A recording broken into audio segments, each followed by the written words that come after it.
All right, welcome back for another movie review. I'm Brandon Reines. I'm Faizel, and what we're reviewing today, Brandon. We're following along in our Clive Barker series, and we're going to be talking about Nightbreed. Was this your first Now, time watching it? no, it's the second time watching it. I should have asked you before we did this, which cut are you watching? I don't know. I watched it on DVD, so whatever. Okay, Um, I watched the Cabal cut, which is the latest one. oh, Um, okay, so we watched a different. I've never seen that one, but okay, well, I watched a 2.5 hour movie, basically. holy shit. Yeah, okay, yeah, mine was like hour and a half or whatever the But original. that's good. That's good because now we have different perspectives on the same movie. Because, well, we can talk about it getting into it over there. But, yeah, why don't you start us off? Yeah, basically, I it came out in 1990. I think it's freaking wild. I like it's such a good movie. Like it's one of those ones where it's like, man, they don't make things like that anymore. Like it was just off the walls. It had like horror stuff in it, and so it's basically a horror movie. But they just went in so many different directions. Had some action bits, and you kind of never really knew where it was going. It started off kind of like, you got the killer kind of looks like the Scarecrow from Batman. He always got this like mask. He's like a serial killer. It's going around like killing families or whatever. And so it seems like it's going to be a slasher movie, but then it goes into like a monster movie, and at the end, it's like you got cops and all these rednecks, and so it turns into like this action movie, and it's got like a weird. I don't know if it's pacing, but they basically just almost like threw the story rules out the window, and there's like characters like the character of the priest who kind of turns into a main character, but he's not even introduced to like the last 20 minutes of the movie. He just comes out of nowhere and all of a sudden he's a main character. And you can tell that like they were just having fun with it. And it's like, whatever we want to do, we're going to do. They just threw everything in there. And, the story made sense still. And it was fun to watch. But you could tell that they were more concerned about just making a kick-ass awesome movie than they were about following conventional rules. Well, so what happened apparently, from my research of the film, is there was so they made the movie and then they put out the theatrical cut, and Clive Barker wasn't really a fan of the theatrical cut. He felt like they cut him short in places, and he wasn't a big fan of it. And so he'd always wanted to get the work print and like rework it into like the movie that he wanted. And I guess at one point VHSs started resurfacing with his work print. So then I can't remember the name of the studio, but him and the studio got together and they made a composite version of it. So like you can tell the parts that are VHS that they cut in. Um, but like the story, it adds an hour to the story and it adds a lot more of the myth making and stuff like that. The priest character doesn't kind of come out of nowhere. I didn't realize this until I rewatched it, but did you realize it takes place in Edmonton? Yeah. Well, near Okay. Edmonton. Yeah, like yeah, the beginning it starts off like in Calgary, but then they're like the Midian, which is like it's like well it sounds like it's like some sort of town, but it's actually a cemetery, and these monsters live underneath the cemetery. Yeah, they describe it. It's like east of Athabasca. They mention like Peace River, all these towns. Yeah, they even mention Edmonton in it. It's Well, like they what? mentioned Edmonton. I was trying to figure out if it was like if it was part of the VHS cut or if it was in the regular cut where they mentioned Edmonton. But then also like at one point someone's watching a hockey game, and I'm pretty sure it Yeah. was the Oilers on the hockey. Yeah, I don't know how that like David Cronenberg, the famous Canadian director, plays the I was gonna ask, is serial this his killer guy. biggest acting role? Because I know he has cameos here and there, but this is Yeah, like him acting, yeah, right? he usually doesn't play like a main role. I wonder. It just seems very because Clive Barker's British, and I don't Yes. know if it was a Canadian production or American, but it just seems weird that they would set it in Canada of all places, and then right in our neck of the woods. Yeah, it is It just kind seems of a bit odd. strange. And like to use the street names and everything. And I wonder if did they shoot it here? Do you know? One part in Calgary, they had an exterior shot of the Calgary skyline. So I don't know if Okay, that means they shot it there or they could have got that elsewhere. someone was here, or someone was in Calgary. Someone, Yeah, some B unit team or something.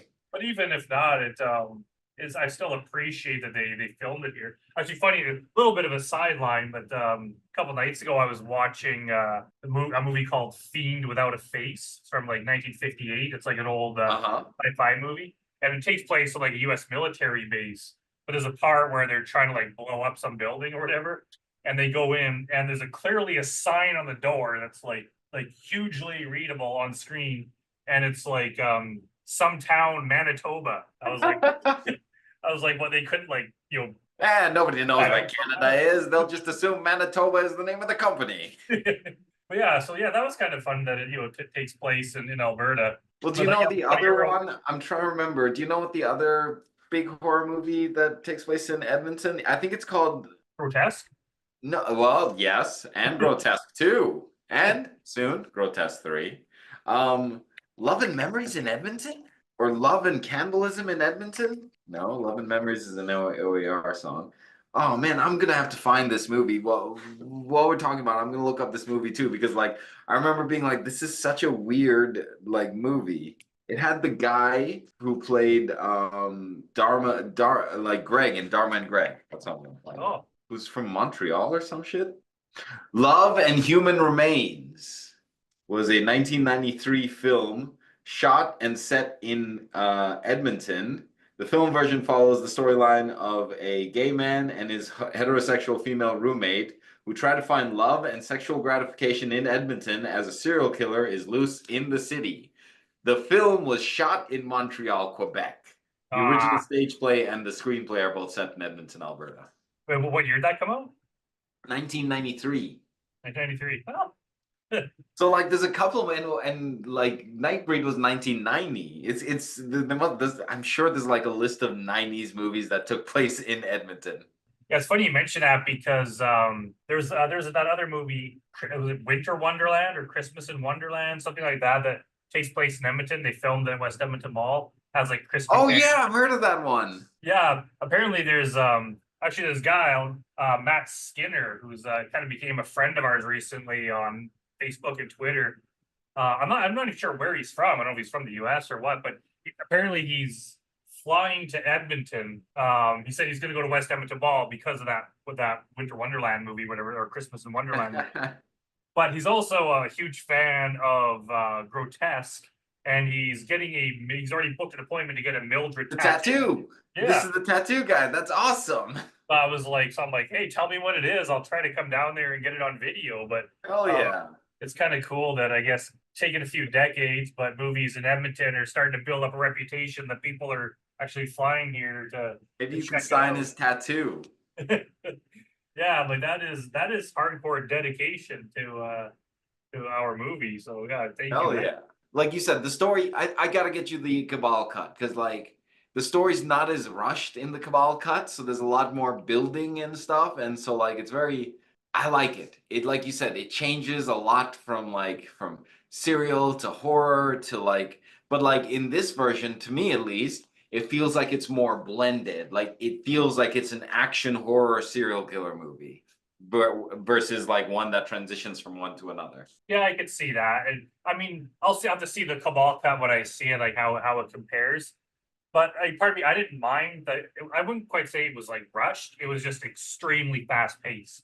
Like they cut from one thing to another. You could almost tell that like things were cut out because it's like he's just like he's in the hospital, and even just the beginning where it's like the psychiatrist is basically telling this main guy that like you're a serial killer. You've been killing people like when you're having these like manic episodes or whatever. And then he gives him acid.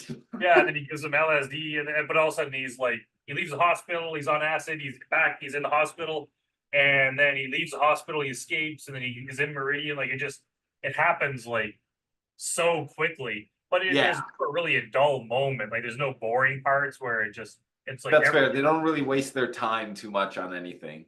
Yeah. The character of oh God, it was just what's the main guy from Midian? Beth Guy with Chabelle? like the dreadlocks. Yeah. Beth Chabelle. Oh man.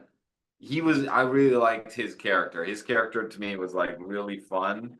Yeah, there were some of the monsters that were cool. the female one, like the porcupine woman, she kind of reminded me of the female Cenobite from Hellraiser. A little bit. Baphomet. Baphomet. Oh, Baphomet was The red guy. no, Baphomet was like that god thing that they were worshiping. Oh wait, no, I'm thinking of the okay, not the I think his god name thing. But starts with anyway, a the red guy P. with the dreads. You know what I'm Yeah, talking about. I liked his character. Like a lot of these monsters were really cool. yeah. There's him. There's the guy with a big protruding forehead. There was the porcupine girl. Then there's the guy that the main character met in the hospital that like peeled his face off with the knives. And then as you get like deeper into Midian, there was like crazier and crazier creatures Yeah. went all out with yeah, there was all sorts of like crazy effects in there. Do you see it as a, because I was looking her up and around, and I guess it's gained some reputation as an LGBT and queer themed, like that's the big like themes people pull out of the film on there. Here, And I guess I mean I it's didn't pick up based on on no, I guess it's based on a Clive Barker story Cabal, and like Clive Barker is queer, is gay. So like I'm sure those themes have worked their way into his yeah. work. I didn't pick up on that in this, but if that's it, it's cool. It's like I've noticed like it gets mentioned on like social media a lot. So I first saw it like years ago and I figured, oh, it's just some obscure movie no one knows about, but it seems like it's on a regular basis people bring it up. And funny enough, last night when I was rewatching it and I paused it at some point to go get a drink or whatever, and I checked my phone on Facebook, someone had a picture of Nightbreed and they were talking about it. So I commented, I'm like, I'm actually watching it like right now. Um, That's Another funny. little Easter egg, our good old friend Doug Bradley, Pinhead from Hellraiser, was in the movie. I was keeping an eye out for him and I didn't know who the hell he was. I had to look it up and I still don't see it. Who was he? He was the kind of the leader of the monsters, the guy that he's kind of like the preacher kind of guy. Okay, was Now I'm gonna damn it. Now I'm gonna have to rewatch it to like keep an eye Yeah, out. like I can't like if you just Google it and look at his picture, it's like I can't like Well, I Pinhead wonder if he was looks in like Doug the Bradley. if he was in the cut that you watched, or if he was, because there's three cuts. There's the original theatrical cut, there's the director's cut, and then there's the Cabal cut. No, like the character that according to Google and according to IMDb that he plays is in the movie. He's Oh, just like he's just in heavy makeup where you can't tell it's him. But you could tell it Pinhead's him. But yeah, he just has like heavy makeup. But it was quite a surprise. so what would you rate the movie overall? I would give it. I'd say 7 point. I give everything 7.5. I might even give it an 8 just for like its pure I was gonna say originality. I'd give it an 8 just because of like how expansive it is. It feels like Lord of the Rings, but like urban demon Lord of the Rings. Yeah, it almost seems like it's like they had too many ideas for the movie, which actually there's a lot of movies like that, even like bigger Hollywood movies where there's just too much and it kind of doesn't work. This one had too much, but they did it in such a way that it worked. Like it's Again, I gotta get you the Cabal cut, and then maybe we'll do a redux of this episode where you watch the Cabal cut, and then we can talk about what you yeah. which one you I'll think have is to superior. reevaluate. I'm sure I'll like it because like I can't see them ruining it just by Of putting course, it. no, but Uh, like it'd be interesting to see if you thought that the original version was better than the extended version, or like yeah, it'll be interesting to see. There are one thing I found kind of funny is that they really don't paint the Alberta police in a very positive light. Like those guys are friggin' horrible. They're just like beating the hell out of the main yeah, character. they're pretty violent and they're just shooting everyone. I love David Cronenberg's line where he's like, "It's okay, he's got a gun, shoot him." Yeah, yeah, that was kind of a what the fuck moment. There was a lot of parts like I couldn't tell where the story was going because it would take drastic turns. It Just all like, made yeah, sense. It wasn't contrived, but it wasn't like a predictable movie. I didn't really know where it was going, and at the end, like the police basically team up with this army of like country rednecks to go and like raid this cemetery, and they just start mowing down the people, monsters with like everybody, guns and massacre. flamethrowers, and it's like where the hell do they get these weapons? Yeah, and all of a sudden, like in the original cut, this priest character that you don't even meet him until kind of near the very end, where he's like drunk and in jail. and all of a sudden the chief of the police brings him out, and it's like, go to the church and grab a cross and a Bible. We're gonna go and do a exorcism on the cemetery. It's like, what? It's like, where the hell did that? And they don't even do the exorcism. They just go in with guns They and just go. flamethrowers and start killing everyone in sight. And it's like, yeah, it's just kind of, it almost seems like as they were writing it, they're just like, what crazy things we could do next? How about there's a bunch of monsters called berserkers that are locked in the basement of under the cemetery, and then they release them to go ape shit on the on Just all the keep upping the rednecks. ante on everything they do. I gotta read the short story one of these days because, like, I'd Yeah, be interested to see how the called short Cabal. story like lines up. Yeah, it'd be interesting because yeah, like Hellbound Heart that Hellraiser was based on, I found it very, very close to the movie. So it'd be interested. I should read more Clive Barker's. I kind of want to Well, see. there's his like Book of Blood. That's his collection of short stories. A lot of like his movies have been not Theodore Rex. God damn it, Rawhead Rex. That's a movie of his that was based on there. Candyman, Candyman, one, two, and three. Illusions. I forget the name of it. It's Lord on. of Illusions, Sorry, Lord of Illusions. Lord of Illusions. That one was based off of there, and I think there was a movie called Books of Blood. Yeah, I should really go back and read those just to see how they compare because it almost seems like he's a fairly popular horror writer, but it Hey, still seems like he's like underestimated or something. maybe we start a book review club too, huh? Yeah, I mean, like obviously Hellraiser is a popular series, but even like Nightbreed, like it's got a cult following, but it's hardly mainstream. And even Lord of Illusions, I saw when it came out, and like I No, I remember think it like Nightbreed was is very cult, very yeah. like cult indie film. There's different kinds of cult movies. Like some of them are bigger budget, some of them are lower, but this one is just so off the wall. It didn't even seem that low budget. Like they had like No, by the I end, it was bet you it like, was pretty high budget. I didn't actually see that. Let me see. and I Wikipedia. bet you like 80% of the budget was like the final 15 minutes of that big fight. Yeah, of all the killing. Because then it was all like explosions and weapon. It was crazy. Budget was $11 million. Yeah, I guess It's a they pretty they decent made budget. that money count. That's for sure. Because Yeah, they put every dollar of that on screen. and even like some of their effects, they had like the one monster she could like turn into like mist or whatever. Yeah, yeah, yeah.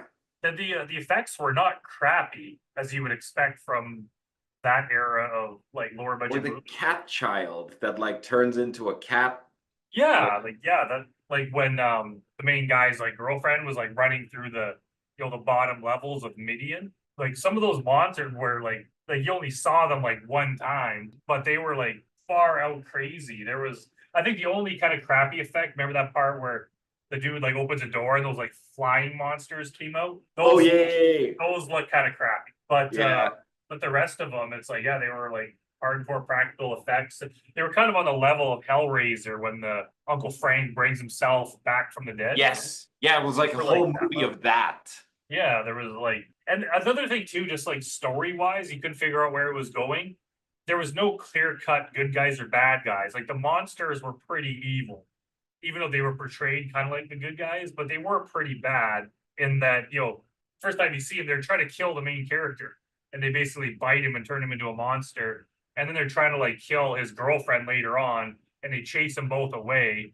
And then they come back, but they come back with the evil police and the rednecks who are like even worse. So the monsters are kind of the heroes, but they're definitely not good. Like even that the red guy with the dreads, like he's a pretty bad guy. Like they're not He doesn't heroes. They're help. not really some of them are kind of sympathetic, but it's kind of cool that they chose that route rather than just monsters good, humans bad.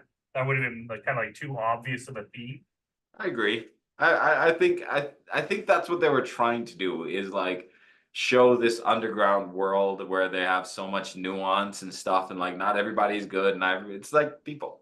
I think Yeah. that's a very big concern of Clive Barker is like trying to like humanize evil, Yeah, he maybe. definitely has that. I mean, like, I guess there's even that similar theme a bit in Hellraiser, where it's like, yeah, the Cenobites are evil, but Uncle Frank and Julia are kind of more evil, like Well, and they like don't kill the expected from little the Cenobite. girl.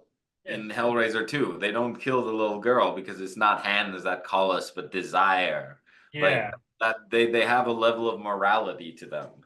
And it's kind of like that's what the Cenobites are. You would expect them to do that, whereas the humans have a choice. So it's kind of like in Nightbreed. It's like, yeah, the monsters are the evil monsters that are shunned by society. You expect them to be kind of messed up, whereas the humans are just acting that way because they're just bad people. But they do. I think there's scenes with like the monsters like when they break into the jail to like rescue the main dude, and there's some action scenes, a lot of guns and stuff. It's almost like if you took any like 10 or 15 minute segment and watched it, you would misjudge what kind of movie it What is. kind of movie it was? Yeah, I agree. You could. It could be any number of genres. It could be a romance movie. It could be like a vampire movie, a werewolf movie, an action movie, a There's even serial parts, killer slasher movie. yeah, there's like that scene. It's actually funny, the scene right near the beginning where the scarecrow serial killer guy is like killing that family. The Yep. dad in that family is he's Captain Hollister from Red Dwarf. I remember I mentioned that. And it I'm gonna was have like, to yeah, watch that's that show. That show yeah, keeps coming up. I'm gonna have to like sit down and watch it. You know what? I really like them too.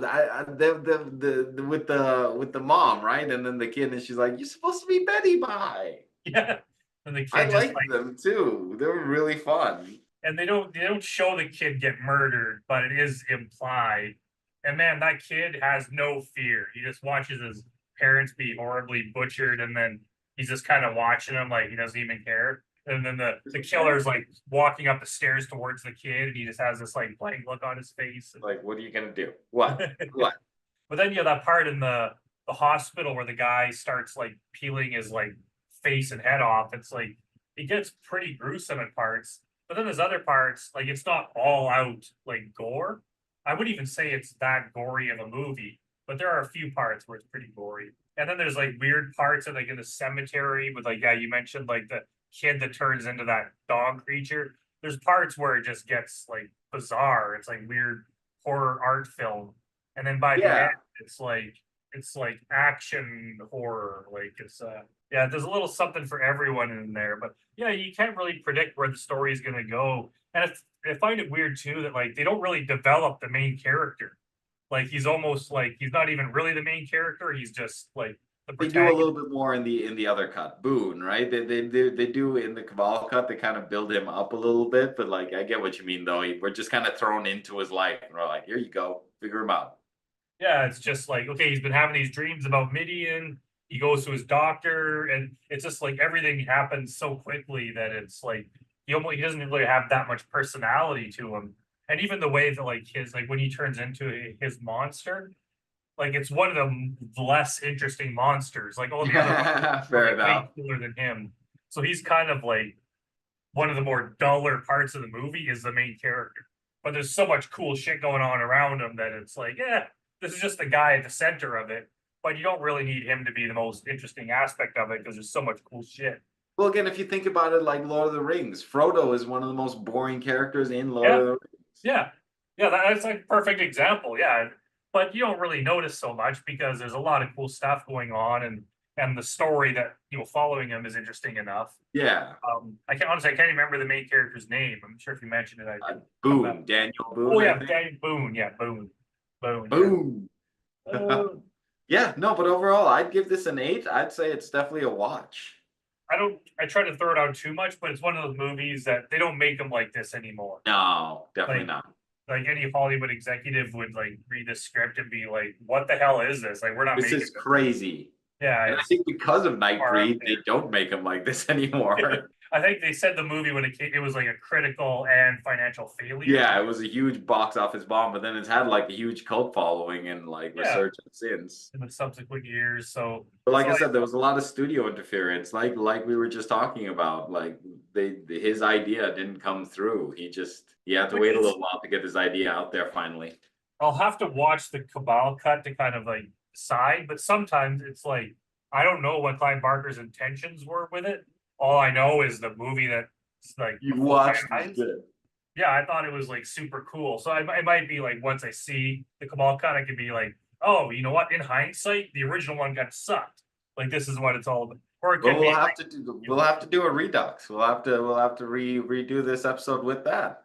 because speaking of Redux, like I don't like the Apocalypse Now Redux. I find a lot of those parts they added were just kind of boring. There's a couple of them that were okay, but for the most part, I like the original version. But as far as I've seen, it's like everywhere you find the movie now, it's always the Redux version. It's hard to find the original one. Yeah, it's like Star Wars. Or I was just looking it up. Red Dwarf, I guess, have done some like touching up of some of their old episodes with special effects and stuff. So now it's Oh, really? harder to find the old episodes. I got the DVD box set of the first eight seasons, so I think they're the original ones. Yeah, you should always have that option. Yeah, like Star Wars, I hate that. Like, it's like I used to have them on VHS. I wish I had kept them, but it's like I missed that original version instead of like Yeah. the stupid rapping monster guy in Return of the Jedi. It's like, oh, that is so bad. Like, all right, so yeah, so anyone check out Nightbreed. It's an awesome movie, and leave a comment if there's any movie you want us to review next, and we'll try to do it. And I guess Maybe. we'll see everyone next time. We'll see you next time.